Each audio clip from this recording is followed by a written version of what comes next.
Hello à tous, c'est Beatle. On se retrouve aujourd'hui pour une nouvelle vidéo. Ça va être une vidéo aujourd'hui qui va être plutôt consacrée aux gens soit qui débutent, soit qui sont auto-entrepreneurs, soit qui sont dans des PME ou des petites structures qui ont peu de budget. Et ça va concerner sa stratégie de conception de contenu grâce à l'IA. Donc en gros, comment on peut faire avec les outils actuels et gratuits à disposition pour avoir quand même un contenu qui tienne la route, surtout face à de la concurrence assez féroce dans certains secteurs. Donc, pour illustrer tout ça, je vous ai mis un petit peu de contexte. Donc, comme je disais en préambule, hein, soit je suis auto-entrepreneur et je travaille dans une PME, très peu de budget, j'ai pas d'outils SEO payants ou alors très peu, à la limite, voilà, genre un SEO Observer ou un Alloscan, quelque chose du genre. Je suis pas dev, c'est le cas dans beaucoup de petites structures, vous pouvez me croire. Et je veux quand même réussir à m'en sortir dans ma stratégie de contenu. Donc, à savoir, quand j'ai débuté aussi, je suis passé par là. C'est-à-dire qu'au début, vous savez pas trop quel outil avoir ou quels outils sont les bons. Et donc, bah, c'est un peu la débrouille. Donc, on va être assez malin pour pouvoir s'en sortir. Donc, ce qu'on va faire, une requête démo. Cette requête démo, bah voilà, Noël approche, donc ça va être un mot-clé plutôt de longue traîne, voire peut-être milieu de traîne. Voilà, du coup qui me correspond assez bien. C'est un cadeau de Noël femme 40 ans. Et on va essayer de travailler cette requête-là en utilisant les outils mis gratuitement à disposition sur Internet. Et en termes d'outils, avant de passer à l'outil, pardon, on va surtout se focaliser sur la première étape qui consiste à créer la page et le type de page, parce qu'effectivement, sur chaque requête, il faut savoir quel type de page on va créer. Et pour ça, il y a deux étapes. La première étape, c'est vraiment de checker la SERP, hein, c'est-à-dire quels sont les sites que Google met en avant sur ce mot-clé et quels sont les patterns, quelle est la logique des sites qui se positionnent. Donc ça a l'air de rien comme ça, mais c'est tout un art. Et souvent, les SEO, arrivés à un certain niveau de maturité, on peut voir de l'expertise, en tout cas de l'habitude, à ceux qui arrivent à bien décortiquer la fameuse odeur de la serpe, voici cher Laurent Bourrelli, pour voir quelle typologie de page on propose en face. Et effectivement, selon la requête, bah voilà, c'est quoi les pages avec lesquelles j'ai le plus de chances de me positionner? Est-ce que c'est une page de blog? Est-ce que c'est une page produit? Est-ce que c'est une page catalogue? Est-ce que c'est une page de news? Donc ça va dépendre vraiment de la logique de la SERP que Google met en avant. Donc aujourd'hui, on va surtout s'aider de ChatGPT.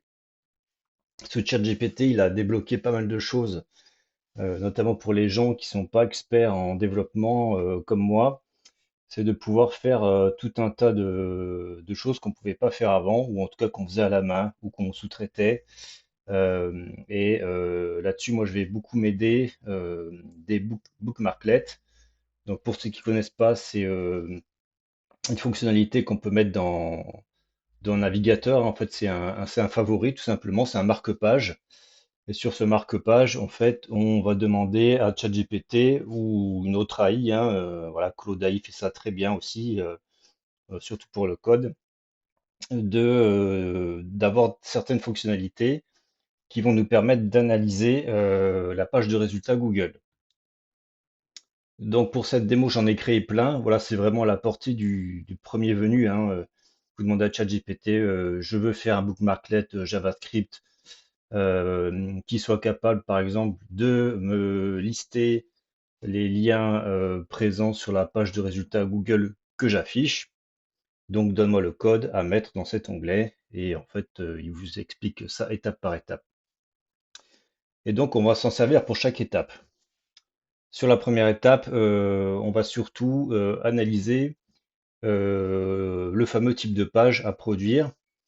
Bon, effectivement, rien ne vaut l'analyse, comment dire ça, humaine, hein, c'est-à-dire ouvrir chaque site et regarder la logique. Mais si on veut aller vite, si on a par exemple, plusieurs requêtes à regarder en masse, c'est pas mal quand même d'automatiser ça. Et donc typiquement, là ce que j'ai fait, c'est que j'ai fait en 2 clics, j'ai extrait tous les liens de la page de résultats Google qui sont à gauche, et j'ai demandé une analyse auto avec un prompt dans ChatGPT dernier du nom, le 4. Et en fait, il m'a clusterisé chaque site par rapport à sa typologie de site. Donc, comme vous voyez, s'il y a beaucoup de choses qui sont sur du, bah, je m'en doutais un peu, mais sur des listes d'idées cadeaux. Donc, sur cette page de résultats, enfin, en tout cas sur cette requête, si je veux avoir un maximum de chances de me positionner, je vais plutôt intérêt à avoir un listing d'idées cadeaux à produire. Donc, typiquement, c'est un article de type listique. Voilà les 15 meilleures idées cadeaux pour femmes de 40 ans. Voilà. Donc, soit ça, ou alors vous avez déjà votre site e-commerce, même petit, hein, et ça vaut le coup aussi de créer la catégorie et qui correspond à cette requête, si jamais c'est une requête que vous visez absolument. Alors attention aussi quand vous faites ça, surtout si vous avez un site e-commerce qui a aussi un espace magazine. Il y en a qui aiment bien ça, mais moi je vous conseille d'avoir comment dire, une stratégie de contenu qui soit sur un espace, soit un sous-domaine, soit même un autre site, pour éviter d'avoir du contenu cannibalisé ou pour éviter aussi que Google mette plutôt en avant votre page blog au détriment de votre page catalogue. Et donc le fait d'avoir soit 2 sites, soit un sous-domaine, ça va vous permettre de vous positionner potentiellement 2 fois sur la page de résultats au lieu d'une fois, et ça va éviter aussi d'avoir des pages qui se cannibalisent. Enfin voilà, ça c'est mon opinion, mais c'est le danger qu'on peut avoir par le passé, et d'avoir des pages de blog qui se positionnent à la place de pages catalogue. Et donc ça, c'est bien pour faire du trafic. Mais le problème derrière, c'est qu'en conversion, souvent, c'est beaucoup moins élevé. Donc voilà, petit aparté. Donc une fois que je connais mon type de page, je vais donc aussi dans la partie information sur la page de résultats, je vais récupérer avec divers bookmarklets euh, justement des informations complémentaires euh, pour pouvoir justement analyser cette fameuse requête.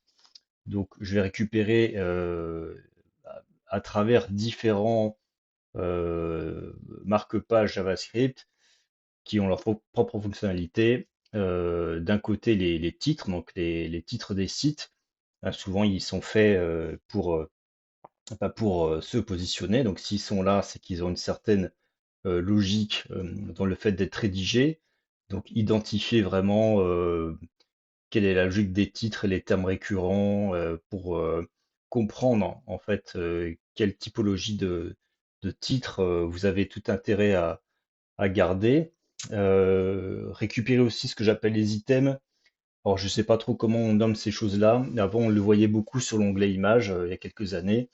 En fait, c'est Google qui met en avant sous un onglet des clusters de requêtes.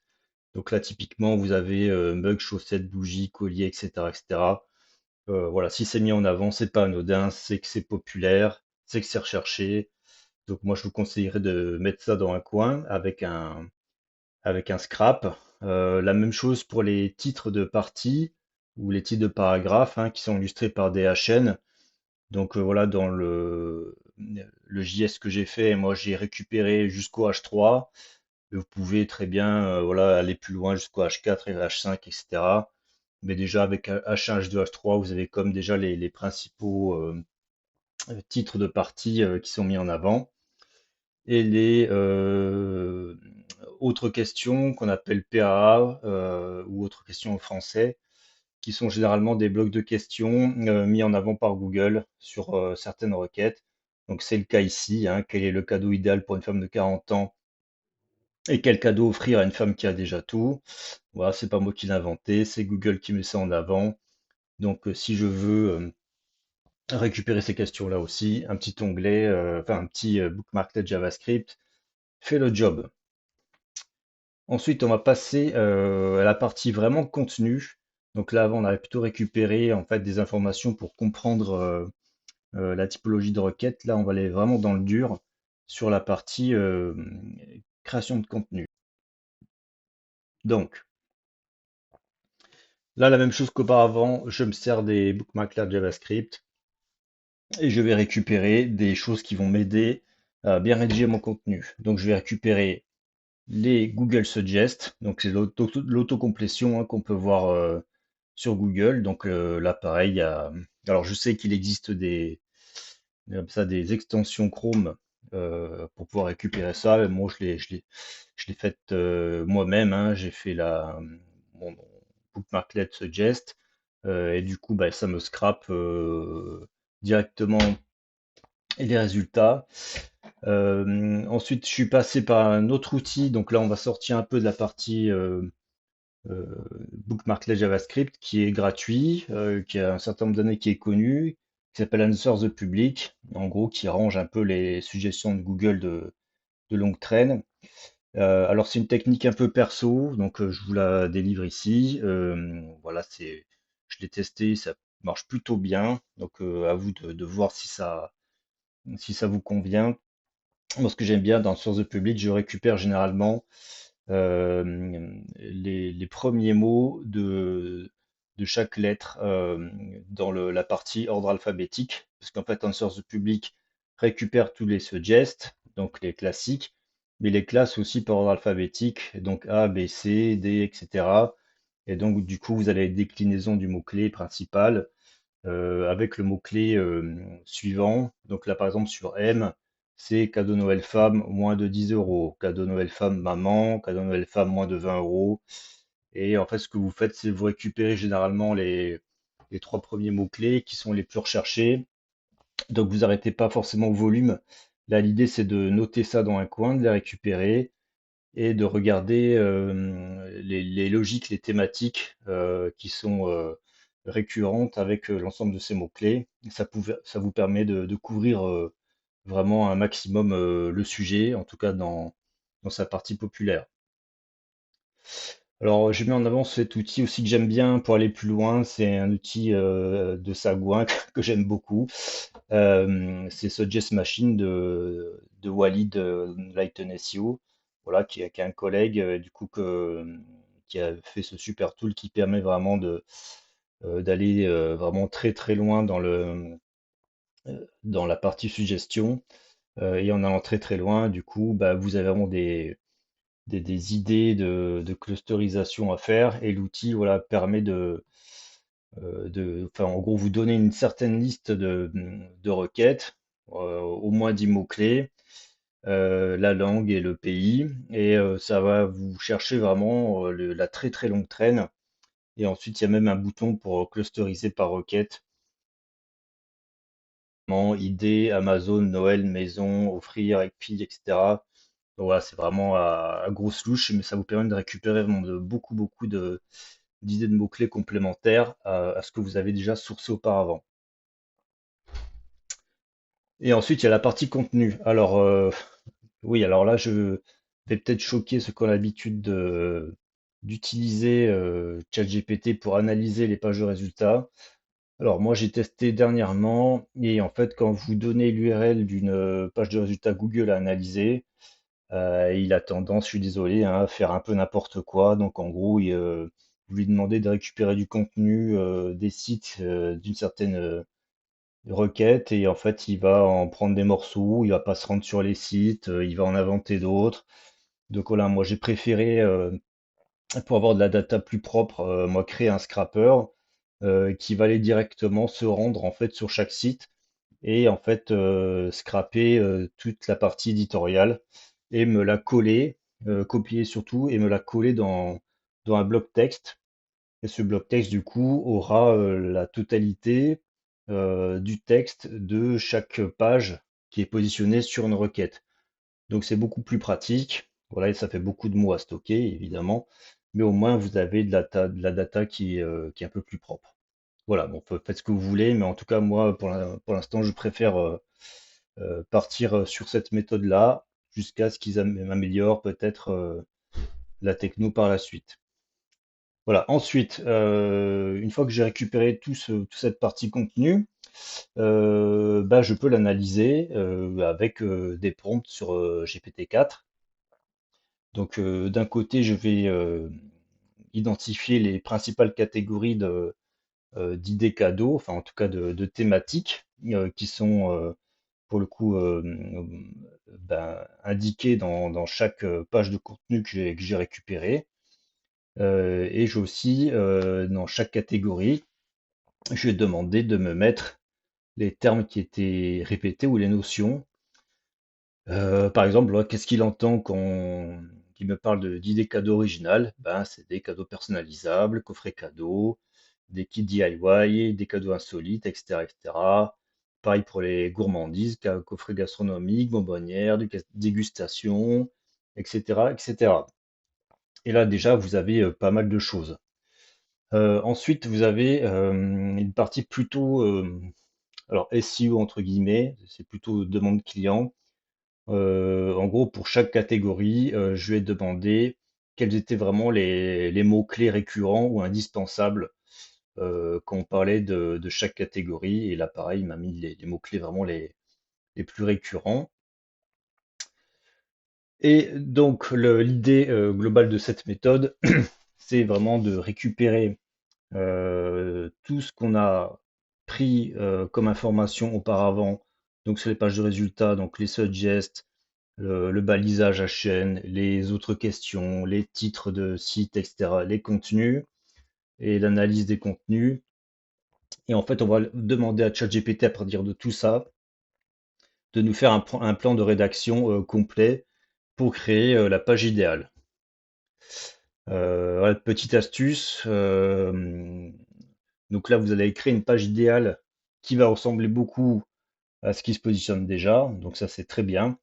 Voilà, par contre, pour pas être une énième page qui soit vraiment identique à ce qui existe déjà, Google aussi, il aime bien la variété sur sa SERP. Donc moi, je vous conseille voilà, d'ajouter quelque chose qui sorte un peu du lot.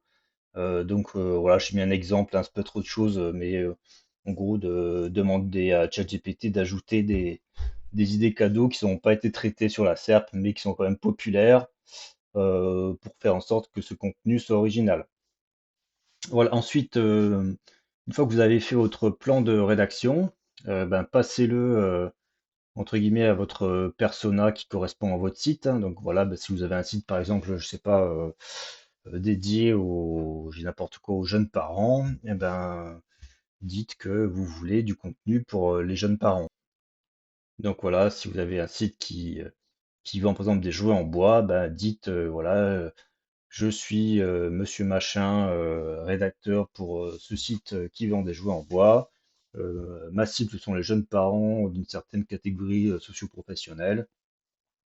À partir de ça, rédige un article qui suit scrupuleusement le plan détaillé que voici. Voilà, bon après il y a quelques trucs magiques que je vais pas vous dévoiler, mais c'est à faire selon votre expérience et aussi pour pas avoir à chaque fois les mêmes consignes de rédaction pour tout le monde. Et à partir de ça, vous allez rédiger un article complet qui suit scrupuleusement toutes les infos qu'on a vues auparavant. Et je vous conseille de faire déjà un premier jet avec GPT, qui va du coup récupérer vraiment toutes les infos. Et ensuite, moi perso, j'aime bien réécrire, par exemple, avec Claude Sonnet, hein, donc Claude Sonnet, qui, pour ceux qui n'utilisent pas, qui est concurrent de ChatGPT, qui pour moi rédige beaucoup mieux. La difficulté, c'est que Claude Sonnet n'est pas connecté à Internet, donc du coup, il faut lui envoyer beaucoup d'infos, mais une fois qu'il a les infos, il sait très bien les broder, et à partir de ça, vous faites un texte canon. Donc une fois que vous avez fait vos articles ici, je me suis amusé à le coller sur un outil que j'aime bien qui s'appelle SEO Quantum, qui analyse la pertinence du texte premier jet par rapport aux concurrents. Et en fait, il a déjà le score en premier jet, il a déjà le score attendu versus ce qui se positionne déjà. Donc, alors attention, quand on a ce score-là, ça veut rien dire, hein, faut vraiment ça à prendre avec les pincettes. C'est vraiment, on va dire, un signal supplémentaire de cohérence, mais c'est pas Google. Vous pouvez très bien, voilà, vous positionner avec un score pourri et être top 3, donc ça n'empêche pas. Mais en général, voilà, donc c'est quand même un bon signe d'avoir ce genre de score. Ça montre quand même que la logique de la SERP, elle a bien été suivie et plutôt pas mal analysée par nos amis IA. Voilà, et comme vous avez voilà, des listicles comme ça, donc des idées cadeaux, etc., etc., n'hésitez pas à ajouter un petit tableau récapitulatif en haut, en bas, ou enfin, comme vous voulez. Voilà, je l'ai fait rapidement, donc ChatGPT le fait très bien. Vous pouvez même ajouter des images dedans, hein, avec des liens senseurs, des liens ancrés, pardon. Ça permet justement d'avoir une lecture qui soit un peu plus fluide que juste un placard de texte comme ça. Donc n'hésitez pas à mettre des éléments qui facilitent vraiment la lecture.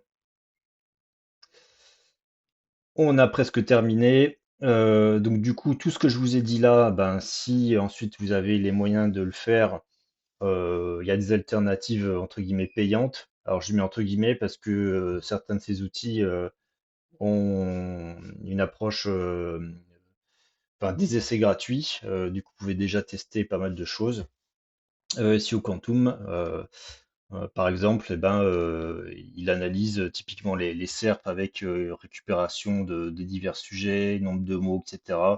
Donc tout ce qu'on a fait un peu avant Moulinette, bah, il fait en quelques clics. Donc du coup, bah, c'est beaucoup plus rapide pour récupérer ça. Il analyse aussi le contenu. Et ensuite, vous pouvez aussi analyser les SERP avec Screaming Frog, hein. Voilà, j'ai vu que même maintenant, il y a quelques temps, ils ont ajouté l'API d'OpenAI pour pouvoir bah, justement faire des consignes euh, pour scraper d'une manière plus minutieuse les SERP. Donc j'ai pas testé, donc ça serait intéressant de le voir, hein, surtout que l'outil permet de crawler, je crois, si ça n'a pas changé, je crois que c'est 500 URL gratuitement. Et ensuite, voilà, pour ceux qui sont chauds, vous pouvez aussi imaginer d'automatiser tout ce qu'on a vu auparavant via des tâches avec des outils comme Make ou Claude AI pour desktop, qui fait un peu ce que faisait par exemple à l'époque voilà, Zenoposter ou Zapier. Voilà, donc n'hésitez pas à tester, à faire vos propres expériences et mettre votre petite touche personnelle pour pouvoir ranker avec maximum de méthodes possibles. Voilà, j'espère que ça vous a plu. Donc c'est tout pour aujourd'hui. Donc n'hésitez pas si vous avez des questions ou des remarques à en faire part en commentaire et j'y répondrai dès que possible. Merci beaucoup, à bientôt.